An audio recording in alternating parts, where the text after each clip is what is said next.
Hey friends, it's Ruthie Lyons here coming to you from the Lion's Den with another episode of Home with Ruthie. You guys are in for a treat today.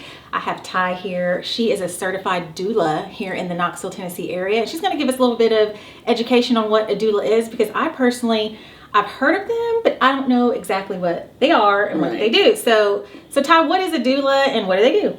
A doula is someone who is certified and trained to give support from pregnancy, birth, and postpartum to moms that are having babies. Awesome. And we basically, what we do is we educate, we advocate for, and we help moms walk through that process from pregnancy all the way to giving birth, in that phase where they're just had their baby and they're trying to take care of it, trying to figure out how to breastfeed, trying to figure out how to take care of it, nurture themselves, and all the things. Yeah. So that's what we do. Awesome. Now, I wish I knew about doulas when I was pregnant because we were chatting a little bit before we went on air.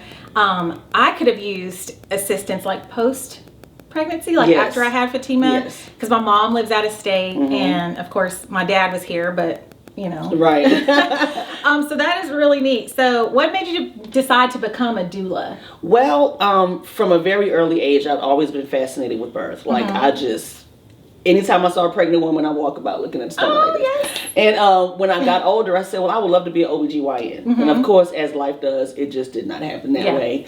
But I knew I wanted to still be a part of that circle, that atmosphere. And so it wasn't until about 2017 that I started seeing and knowing, like, there's a such thing as a doula. They take care of women when they're pregnant. What? Yeah. I can really do this with my life, you know? So I got trained in 2019 and just started really diving into that whole birth world. And I really, when I first started, it really was just, I want to be there. I want to be there to help.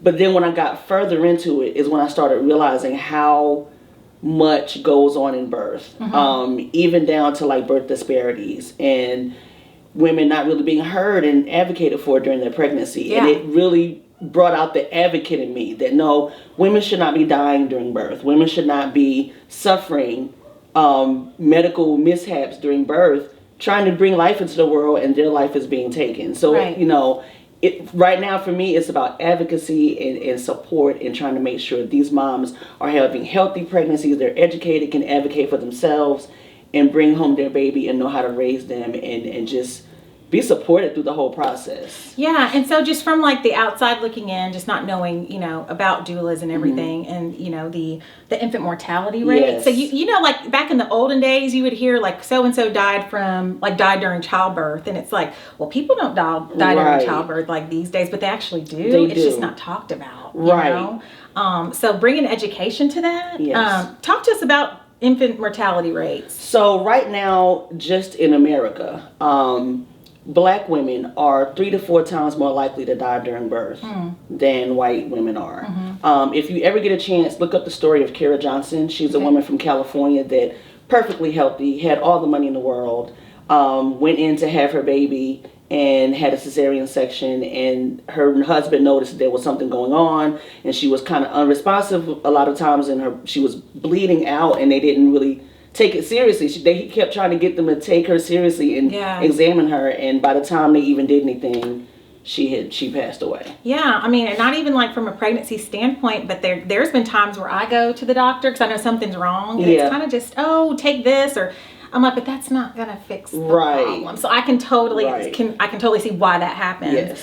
So who do you serve in Knoxville, and how do doula support families? So I have 2 ways I serve. So one of my businesses is Genesee Birth Services, and the other one is Genesee Charitable Birth Services.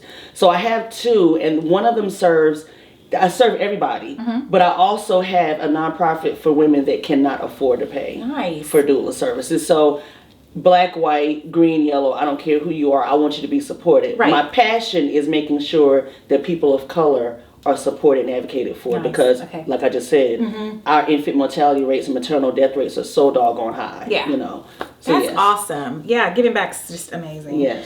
So let's see. I don't know. What else do you want us to know about being a doula? Like, walk us through one of your births, like how was that from like start to finish? Well, just before we started this, I got a call from a client. Yeah. And so she, I have a client that's, trying to go back and forth between decisions. And that's one of the things we help do. So she called me from the doctor's office, was like, hey, they're saying this, that, and the other. That's what should awesome. I do? Yeah. And we try to quell those fears because sometimes you're just so scared in that moment. You're like, well, what do I do? But from a birth perspective, like when we get the call, it's like it's go time. And it could be any time of day, right? It could be any time of day, any time of night. Yeah. It does not matter. You can be there. You can be there for 5 hours. You can be there for 36 hours. It really doesn't matter. Yeah. But it's adrenaline rush after adrenaline rush. But the most rewarding thing for me is watching someone be born into a parent, because as that baby is being born, that parent is being born. Yeah, that's beautiful. Yes, it's amazing. It's just absolutely, from everything from comforting them with comfort measures and just helping them use their voice to say, no, I don't want this. Yes, I do want that. That whole aspect of it is just, it's rewarding for me. Yeah. So being a doula, I think my daughter, I told her you were coming, and she had a question about, do doulas only do at-home births, or do they do like hospital births? And I think that's one of the misconceptions, because people hear the word doula and they think, oh, well, far out, man. We're doing this at home, no medicine, no support. Let's just Right. So we do home births, we do birth center births, hospital births. If you birth in the middle of the street, we're there too. So it medicated, non-medicated, whatever your preference is. So one of the things we do when we have our prenatal visits is the first thing I do is we do our birth plan. What do you want to see at your birth? How do you want your birth to look? How do you want it to feel? Who you want there? Who you not want there? So we map all of that out so that we know what we're looking for. Now, just because we have a plan does not mean that plan won't change. Right. But we try to make sure that we're giving that woman or that couple or whoever's there the birth that they desire. Right. Yeah. So I know, like, I think, because my daughter's 16, but back when she was born, like, I noticed that I didn't have that chest-to-chest contact. And I don't know if it's because I was just so young and they didn't, I don't know the circumstance. Maybe it wasn't a thing back then, but I see now these mothers are giving birth and there's like immediate chest-to-chest contact. And I'm like, man, like, what is the benefit? Like, it just has my wheels spinning. Like, what's the benefits of that? Like, one of the benefits for skin to skin is that there's still, so when the baby's born, there's still amniotic fluid on that baby.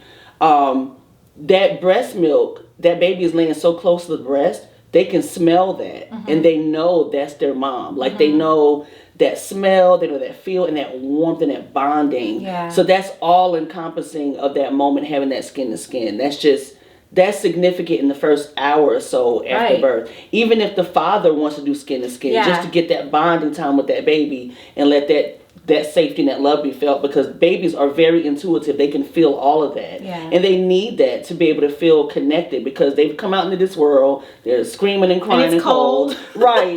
And it's like, I need something. So that skin to skin is very beneficial to keep those hormones, those happy hormones inside of that mom that baby is getting attached to as well. Yeah. Yes. Okay, well, that's interesting. So what does like post-pregnancy doula, like, what role do you play? Like, once the mom and the baby and the dad or whoever are at home, what role do you play? So I'll give you an example. Okay. One of the postpartum clients that I had, and it can be a night doula, it can be a day doula. One of the clients I had, I was serving her during the day. So what I would do is I would go in the morning and I would check to see how she's doing. Because again, we're focusing on mom, making sure she's okay. Sure. Kind of assessing her for postpartum depression, seeing how she's feeling, getting an idea of her emotions, and walking her through if she's not feeling her best, making her feel like you're still a queen, you're wonderful, you're amazing, you just birthed a human. Maybe even fixing her a light meal, giving her some healing foods and nourishment so that her body can start to heal better. Yeah. Maybe even doing some very light housekeeping, like washing the dishes for her, or doing the baby's laundry for her, changing the baby's diaper, even just taking the baby first so she can get a nap or get a shower or walk around the block, whatever she wants to do in that moment, you know? So it's all about making her feel and know that she's still supported and that she's not just giving birth to a human and she's just by herself. Yeah, because I just remember feeling like a zombie. Yeah. Almost. It's like I just given birth. I have no idea what I'm doing. I haven't showered in 3 days. Yeah. My baby sleeps during the day, all day. She's up all night when I want to sleep. So yeah, just having that initial support there is so vital. Yes. And I only have one child, so I would say if I had to do it again, which I'm not, I would definitely be interested in like doula services. And when I told my friends I was going to bring on a doula, they're like, "Are you pregnant?" I'm like, "No," but there's like a lot of people in my network that just aren't aware of what a doula does and the services they can provide to them. So this has been interesting. So Ty, how do people get in touch with you? What's the best way to So you can reach me by my website, which is www.gendoula, which is GENDOULA.com. That's my for-profit. My nonprofit for women that want doula services but can't afford it is www.gencharities.org. Nice. You know, and you can reach me by phone. I have a phone number. Yeah, 865-896-9357. And you are on social media. I am, and I go by Ty Doula Roberts on Facebook. On Facebook also, I have Genesee Charitable Birth Services, and I have Genesee Birth Services on Facebook. I have IG, which is Genesee Doula. Okay. Yeah. Perfect. Well, you guys, hopefully this has been beneficial and educational, because I want to bring information to you that's of value, not just, all the fun stuff all the time. So I thought bringing Ty here would really just open up our eyes to this amazing service that's available to families who are about to bring life in the world. So Ty, thanks for being here with us today. And okay, guys, another episode of Home with Ruthie. Hope this has been informative for you, and I'll catch you on the next one. Talk to you soon.